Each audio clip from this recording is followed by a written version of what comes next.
आज टेंजेंट के बारे में डिस्कशन करेंगे। इक्वेशन ऑफ टेंजेंट, ठीक है। पहले टेंजेंट का डेफिनेशन देख लेते हैं। इफ ए लाइन, मान लो कोई कर्व है, अच्छा लगता है,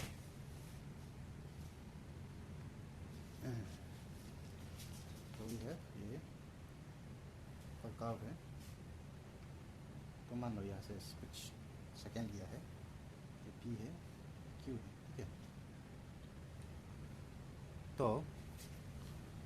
तो ये बोला if a line meets a curve eight incident point, तो मान लो दिस 2 पॉइंट्स, अगर ये 2 पॉइंट एक दूसरा को मिल जाता है तो ये पॉइंट बन जाता है पी क्यू। मान लो ये दोनों एक दूसरे को यहाँ पे इंसिडेंट हो गया ना। तो जो लाइन इंसिडेंट पॉइंट को मिलता है वो लाइन को हम लोग टेंजेंट बोला जाता है, ठीक है। ये डेफिनेशन के हिसाब से टेंजेंट तो तुम्हें पता ही है ना, सर्कल में भी बोलो किस में भी बोलो, टेंजेंट इस तरह जाने लगो, टेंजेंट ही बोला जाता था। तो डेफिनेशन के हिसाब से if a line meets a curve at a coincident point, then the line is called tangent to the curve at the meeting point. तो इसी पॉइंट का टेंजेंट बोला जाएगा, ठीक है। And the point is called the point of contact. Okay, यह था definition. अभी हम लोग इक्वेशन ऑफ टेंजेंट देखेंगे। तो इक्वेशन ऑफ टेंजेंट के लिए हमारे पास है general equation of second degree, ठीक है। तो ये हो गया general equation of second degree. तो ये हो गया general equation of second degree, जो कि एक कोनिक को रिप्रेजेंट करते हैं, बताया था ना। तो कोई भी एक कोनिक है, ठीक है। तो मान लो ये कुछ कोनिक है, ठीक है, ऐसे तो नहीं है कोनिक, मान लो कुछ कोनिक है, ठीक है। तो उसी कोनिक के प्लेन पे, जैसे कि ये प्लेन पेपर है ना, उसी प्लेन पे एक लाइन है, ठीक है। तो टेंजेंट दिखाना है ना, तो ये कोनिक से एक लाइन पास करेगा, उसको दिखाना है। तो ये कोनिक है और किसी एक कोनिक पे एक कोई लाइन जा रहा है, ठीक है, एक पॉइंट से, ठीक है, ये पॉइंट से x1 y1 be the point in the plane of the conic. तो कहीं इसी पॉइंट पे एक x1 y1 है, ठीक है। तो वो x1 y1 से एक लाइन पास कर रहा है, x1 y1। तो इस लाइन का इक्वेशन को इस तरह से लिखा जाता है, ठीक है। तो इस तरह से क्यों लिखा जाता है, तो देखो, मान लो अभी कोनिक को छोड़ रहा है, अभी लाइन को देखिए। तो हमें का पास एक लाइन है, मान लो ये तो ओरिजिन से पास कर रहा है, उसको छोड़ दो, उसको ध्यान मत दो। ये यानी कि x1 y1 से ये लाइन पास कर रहा है, और इसी किसी लाइन पे और एक पॉइंट है, मान लो उस पॉइंट को मान लो x y मान लिया, ठीक है। तो ये हो गया है x1 y1 का कोऑर्डिनेट और x y इसका कोऑर्डिनेट्स। तो दोनों का बीच में जो डिस्टेंस है उसको मान लो r मान लिया, ठीक है। तो ये x1 y1 है, ये दोनों का डिस्टेंस r है, x y है। तो यहाँ से लेके यहाँ तक x एक्सिस का पैरेलल, यहाँ से यहाँ तक जो डिस्टेंस होगा वो डिस्टेंस होगा x माइनस x1। तो यहाँ से यहाँ तक डिस्टेंस इतना होगा। उसी का ऐसे यहाँ से यहाँ तक डिस्टेंस होगा y माइनस y1। तो यहाँ हो, ठीक है, ये हो गया y माइनस y1, ठीक है, यहाँ तक का डिस्टेंस, ठीक है। तो ये हो गया x माइनस x1, ये y माइनस y1, ठीक है। तो यहाँ पे एंगल मान लो θ1 θ2 है, ठीक है। तो cos theta is equal to b by H, यानी कि h cos theta is equal to base. तो ये एंगल को लेके हम लोग,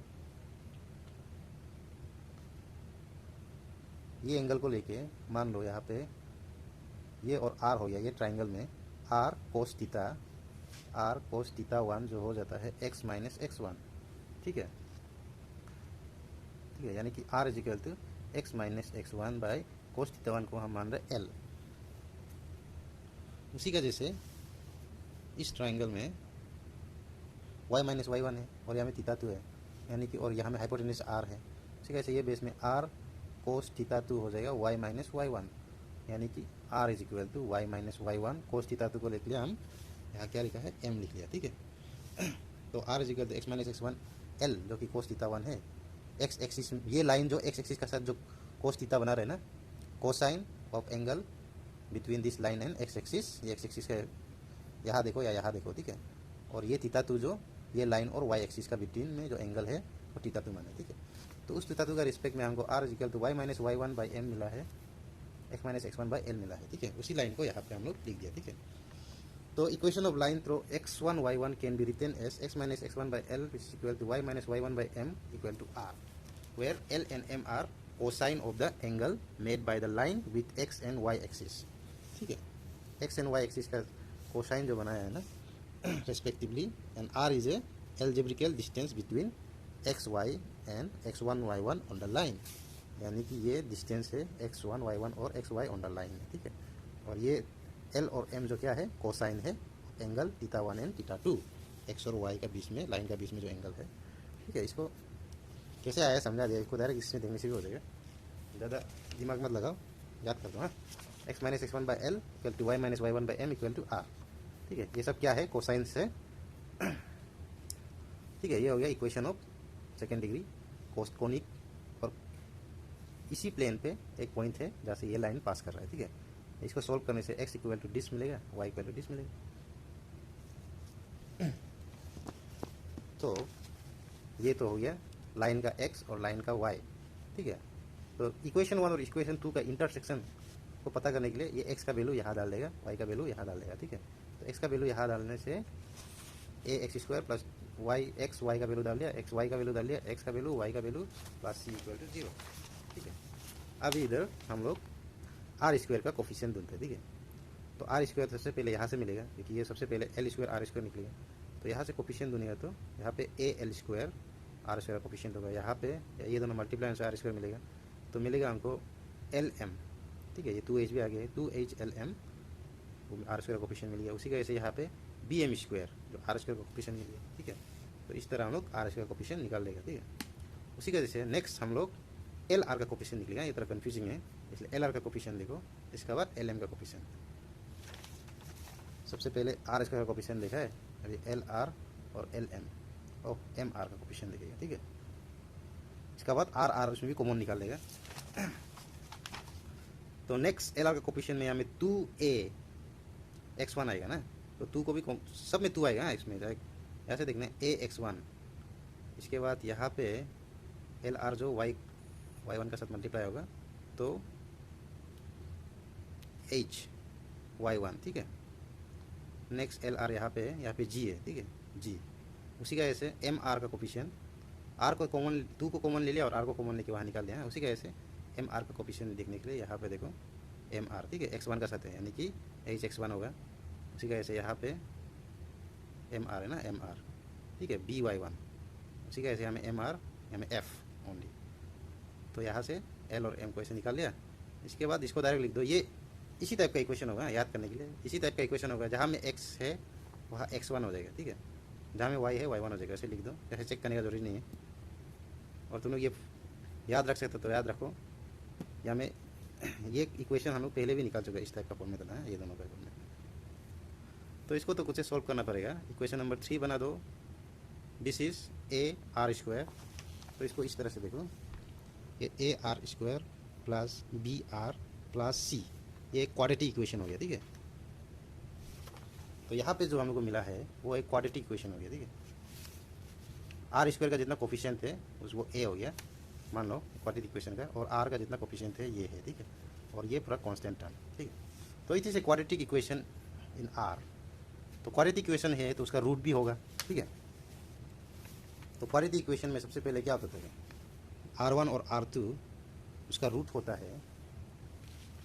तो ये हो गया इसका रूट्स, ठीक है, R1 R2। तो अभी का जो इक्वेशन है क्या हुआ था, एक लाइन था बोला ना, लाइन किसका, कोनिक का साथ इंटरसेक्शन कर दिया, तब एक क्वाड्रेटिक इक्वेशन मिल गया आर का रेस्पेक्ट में, ठीक है। तो आर का रेस्पेक्ट में क्वाड्रेटिक इक्वेशन मिला, तो ये R1 और R2 जो कि यहाँ पे भी दिया हुआ है, ये डिस्टेंस है, ठीक है। ये ए यहाँ से यहाँ तक का जो डिस्टेंस है वो मान लो R1 है, ठीक है। तो क्वाड्रेटिक इक्वेशन है तो ना, तो ये लाइन और ये कोनिक का इंटरसेक्शन तो निकाल रहा है ना हम लोग, तो इसका इक्वेशन निकाल रहा था जो कि क्वाड्रेटिक इक्वेशन मिला है। और ये बी, तो यहाँ से ये मान लो यहाँ पे ये क्या है, x1 y1, ठीक है। यहाँ से यहाँ तक का डिस्टेंस जो हो गया है मेरा R2, ओके। तो ये था मेरा पॉइंट्स P, ठीक है। तो एक क्वाड्रेटिक इक्वेशन मिल गया तो मान लो क्वाड्रेटिक इक्वेशन का रूट R1 R2 होगा, तो R1 और R2 क्या डिस्टेंस होगा, क्योंकि ये लाइन में कोई पॉइंट्स का डिस्टेंस था, तो ना हम पहले भी R का डिस्टेंस बताया था, किसी XY और X1 Y1 का डिस्टेंस को R माना था ना। तो R1 और R2 उसका रूट्स निकला, यानी कि ये पॉइंट्स और ये इंटरसेक्शन पॉइंट्स, ठीक है, XY इंटरसेक्शन पॉइंट्स बोले थे ना, तो ये दो इंटरसेक्शन पॉइंट्स का डिस्टेंस हो गया ये पॉइंट से, ठीक है। तो नेक्स्ट क्या बोला है कि मान लो कि ये लाइन जो ये पॉइंट्स जो X1 Y1 ये पॉइंट जो कहाँ होगा, इसी कोनिक में होगा बोला, यानी कि ये पॉइंट जो बाहर नहीं होके ये पॉइंट मान लो इसी कोनिक में हो, यानी कि ये P पॉइंट्स जो X1 Y1 यही कोनिक में होगा, तो और ये जो लाइन होगा ये एक टेंजेंट होगा बोले, टेंजेंट होगा यानी कि वो एक कोइंसिडेंट पॉइंट से पास हो रहा होगा, यानी कि कोइंसिडेंट पॉइंट बोले तो ए और बी भी एक ही पॉइंट्स में होगा, ए और बी भी यही पॉइंट्स में होगा, तो ये लाइन कुछ इस तरह पास करेगा, ठीक है, एक टेंजेंट बन जाएगा ये लाइन, ठीक है, ये लाइन टेंजेंट बनेगा। X1 Y1 भी ये है, ए भी ये है, बी भी ये है, ठीक है, X1 Y1 भी ये पॉइंट्स में है, मैंने कोनिक में है, और ए भी ये है, बी भी ये है, क्योंकि X1 Y1 ये लाइन जो कहाँ से पास हो रहा है बोला, ये क्योंकि टेंजेंट है मान लिया ना ये लाइन को, तो ये लाइन पास हो रहा है एक कोइंसिडेंट पॉइंट से, ठीक है, तो कोइंसिडेंट पॉइंट से पास हो रहा है और X1 Y1 से भी पास हो रहा है, और X1 Y1 कोनिक में ही है, तो यानी कि ये यही पॉइंट से पास हो रहा होगा, यानी कि X1 Y1 यही पॉइंट से, ए भी ये पॉइंट से, बी भी ये पॉइंट है, ठीक है। तो यानी कि मेरा जो R1 और R2 जो जीरो हो गया है कि नहीं, R1 और R2 तो जीरो हो गया, क्योंकि डिस्टेंस ही नहीं है, ये P पॉइंट्स का और A पॉइंट्स का डिस्टेंस जीरो होगा जब ये लाइन टेंजेंट हो जाने से। पहले तो माना था इस तरह से पास होके R1 R2 इसका डिस्टेंस माना था, ठीक है, मगर ये लाइन अभी टेंजेंट मान लिया, तो ये लाइन यहाँ ही से पास होके डिस्टेंस जीरो हो गया सबका, यानी कि जो लाइन है उसका हम टेंजेंट मान लिया। नेक्स्ट क्या होता है कि हमें पता है कि sum of root of quadratic equation is -b/a और product of quadratic equation is c/a, but R1 + R2 zero है, तो b/a भी जीरो होगा, c/a भी जीरो होगा, यानी कि b/a जीरो होगा, c/a जीरो होगा, यानी कि b जीरो होगा और c भी जीरो होगा, ओके ना, ठीक है ना। तो वही क्या है यहाँ पे वही बोला है, यहाँ पे वर्ड्स पढ़ लो, रूट्स R1 R2 जो डिस्टेंस ऑफ दो पॉइंट्स है, ठीक है, इंटरसेक्शन में, ठीक है, 1 और 2 का इंटरसेक्शन जो हो रहा है ना, ये कोनिक और ये लाइन का जो इंटरसेक्शन हो रहा है, तो दो पॉइंट में वो इंटरसेक्ट कर रहा है, वो दो पॉइंट का डिस्टेंस है, ये P पॉइंट्स है, ठीक है। अगर ये P पॉइंट्स भी ये कोनिक में होगा और ये लाइन टेंजेंट होगा, तो सभी पॉइंट एक ही पॉइंट में आ जाएगा, P भी वहाँ, A भी वहाँ, B भी वहाँ, इसका मतलब इफ वही बोला है, मीनिंग तो ड्राइंग से हम समझा दिया, यहाँ वर्डिंग तुम लोग लिखो, ठीक है। If the point X1 Y1 is the conic is in on the conic and the line 2 जो लाइन हम बोला था वो एक टेंजेंट हो जाएगा, ओके, वीडियो कट हो गया था, तो हम बोला कि ये पॉइंट्स X1 Y1 कोनिक पे है और ये लाइन जो टेंजेंट है वही पॉइंट्स पे, तो R1 और R2 जीरो हो जाएगा, जो हम पहले ड्राइंग में बना के दिखाया, ठीक है। तो R1 R2 जीरो, यानी कि सम भी जीरो प्रोडक्ट भी जीरो, ठीक है, तो सम भी जीरो प्रोडक्ट भी zero, sum of quadratic equation -b/a होता है और इस तरह का c/a होता है, ठीक है। तुम जो इक्वेशन है उसको तुम बोल सकते हैं कि ये इस तरह का फॉर्म में हो जाएगा, बोल के AR² + BR + C टाइप का फॉर्म में हो जाएगा, बोल के बोल सकते हैं ना, फिर A का वैल्यू क्या है लिख देगा, B का वैल्यू क्या है लिख देगा और C का वैल्यू क्या है लिख देगा, ठीक है। तो इस तरह से तुम दिखा सकते हैं कि sum of quadratic equation -b/a होता है जिससे b = 0 मिलेगा, प्रोडक्ट क्वाड्रेटिक इक्वेशन c/a होता है जिससे c = 0 मिलेगा, ठीक है। तो उसी से जो हम इस तरह का फॉर्मेट में लिख के A B C क्या है उसका वैसे B और C को हम लोग यहाँ से निकाल सकते हैं, ठीक है। तो ये इक्वेशन का हिसाब से हम लोग का जो B होगा, तुम ये पूरा फॉर्मेट को इस तरह से लिख सकते हैं, यानी कि AR² + BR + C = 0, इस टाइप का फॉर्म में है लिख सकते हैं क्वाड्रेटिक इक्वेशन में, इसमें A का वैल्यू तो ये है और B का वैल्यू ये पूरा था ना, तो एक कांस्टेंट को लिखने का जरूरी नहीं है क्योंकि =0 ही कर रहे हैं ना, तो ये पूरा इक्वेशन अंडर में जो है ये कोफिशिएंट ये =0 हो जाएगा और B =0 है और ये पूरा कांस्टेंट भी =0 हो जाएगा, ठीक है। तो यही से हम लोग को मिला है यहाँ पे this B = 0 and C constant = 0। अभी नाउ जो हम लोग यहाँ पे लिखा था, इक्वेशन नंबर 2 में x minus x one by l equal to r लिखा था ना, और y minus y one by M equal to r लिखा था, ठीक है। तो ये इक्वेशन से हम लोग यहाँ पे इक्वेशन नंबर ये इक्वेशन नंबर जिससे एल और एम को हम लोग एलिमिनेट कर सकते हैं, ठीक है। तो एल का जगह में x minus x one by r डाल देगा, और m का जगह में y minus y one by r डाल देगा। तो r तो उससे जगह जीरो का साथ तो जीरो हो जाएगा ना, इसलिए यहाँ पे सिर्फ l का जगह में x माइनस एक्स वन डाल सकते हैं इक्वेशन 2 को यूज़ करके। उसी के ऐसे m का जगह में y minus y one equal to zero डाल सकते हैं, ठीक है। तो नेक्स्ट मल्टीप्लाई कर दो a x x one plus h x y one plus y x one plus b y y one plus g x plus f y.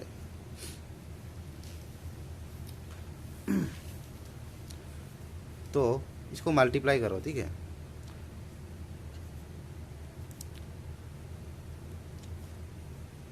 तो इस तरह का तुमको इक्वेशन मिल जाएगा, ठीक है। A x x one plus h x y one plus y x one plus b y y one plus g x plus f y. इसके बाद जो बचा है वो इस तरफ लिख दो, ठीक है। तो इसको मल्टीप्लाई करके आएगा, चेक कर लो, या फिर कुछ दिमाग लगाने से तुम लोग दिमाग लगा सकते हैं इसमें। ये इसको यूज़ कर सकते हैं b y one g x one plus f y one, ठीक है। यहाँ पे 2g x one plus f y one है, ठीक है। तो ए एक्स वन प्लस जितना बचे उसको राइट साइड ले गया नेगेटिव टर्म को, जितना यहाँ पे नेगेटिव टर्म मिलेगा सब उसको राइट साइड ले गया। तो इस तरह का फॉर्म में हमको मिल जाएगा, ठीक है। तो इस तरह का फॉर्म में ये तो पूरा यहाँ से यहाँ ये सेम है, ठीक है। और यहाँ पे g x one plus f y one, और यहाँ पे क्या है, तो यहाँ से एक जी एक्स वन और एक एफ वाई वन और सी को निकल जाएगा, तो ये इक्वेशन का बराबर हो जाएगा। तो राइट साइड में क्या बचेगा, minus g x one minus f y one plus सी, ठीक है। ये इक्वेशन नंबर 5 से आ जाएगा, ठीक है। तो ये पूरा इक्वेशन को इस तरह का फॉर्म में लिख दिया, नेगेटिव फॉर्म में, क्योंकि यहाँ से एक इस तरफ चला जाएगा जी एक्स वन, यहाँ से माइनस एफ वाई वन उधर जाएगा, सी भी उस तरफ जाएगा तो माइनस सी हो जाएगा ना। तो इसी को यहाँ पे यूज़ कर दिया। नेक्स्ट फिर से इसको लेफ्ट साइड ले जाओ, तो हम लोग को पूरा मिल जाएगा a x one plus h x y one plus y y one, इस तरह का पूरा फॉर्म में मिल जाएगा, ठीक है। तो यही है हमारा इक्वेशन ऑफ टेंजेंट। तो इसी को याद करना इक्वेशन ऑफ टेंजेंट के लिए, ठीक है। तो लंबा वीडियो हो गया ना, इतना छोटा मोटा है, लेकिन समझने के लिए तुमको लंबा से करा है। यहाँ पे तो छोटा से ही है, सॉल्व करने से हो गया इसको। हाँ, अच्छा से सॉल्व करके देखो। जितना नेगेटिव टर्म है राइट साइड ले जाओ, पॉजिटिव टर्म को इधर लिखो, एक्स का कोफिशिएंट वाई का सफिशिएंट, ठीक है। तो ये इस तरह का फॉर्म ही है। यहाँ पे पेंसिल कहा गया। तो हम लोग का जो क्वाड्रेटिक इक्वेशन होता है ना, तो यहाँ पे देखो, हाँ, हम लोग का जो हो जाएगा, यहाँ पे लिख देता हूँ,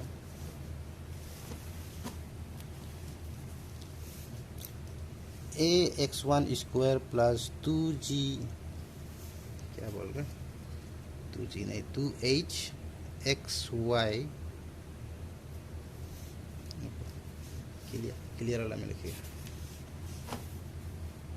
तो हम लोग का क्या था, a x square plus 2h x y plus dy square plus 2g x plus 2fy plus c equal to 0।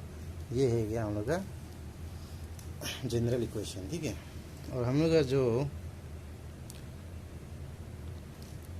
क्या बोलते हैं वो टेंजेंट का इक्वेशन होता है, वो इस तरह होता है, a x x one plus h x y one plus y x one plus b y y one plus g x plus x one plus f y plus